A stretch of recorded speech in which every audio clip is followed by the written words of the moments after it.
pas sans le soutien du peuple camerounais, tout le peuple camerounais.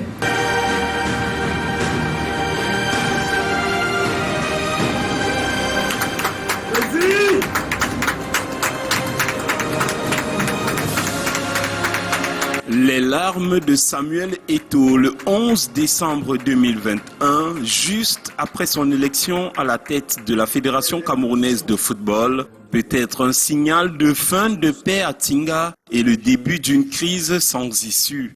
L'aurore d'un mandat fait de tensions et de haine verbale.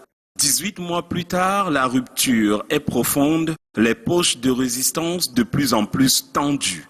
Rarement, les acteurs du sport au Cameroun ont été autant divisés. Une guerre de rapaces entre hibou et corbeau, des affidés de moins en moins conciliants, des opposants de plus en plus réfractaires. Les récentes décisions du tribunal arbitral du sport enveniment un peu plus une situation déjà inextricable.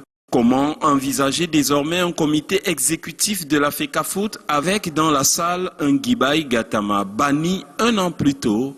Quel avenir pour la Ligue régionale de l'Ouest? François Ouedem, élu et mis en quarantaine pendant 12 mois, risque de retrouver un fauteuil quasiment en feu.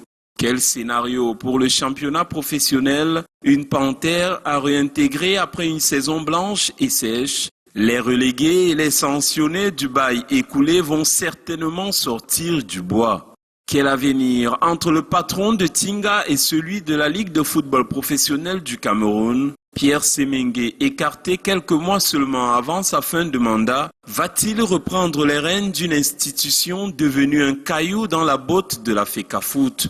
Moins d'un mois avant le crucial Cameroun-Burundi à Garoua, match vital pour les Lions indomptables sur la route de la Côte d'Ivoire, il est peut-être temps de baisser les armes. Le moment pour hibou et corbeau de décréter un cessez-le-feu, une trêve juste pour sauver l'essentiel. Le football camerounais ne se modernisera pas au cœur d'un champ de bataille. Aucun développement n'est possible dans la discorde et la violence. Tension à la FECA volée, dialogue de sourds à la FECA rugby, guerre de texte à la FECA boxe, échange de tirs à la FECA foot. Des guerres à n'en plus finir, pourtant la première règle du sport, c'est le respect de l'autre, le fair play.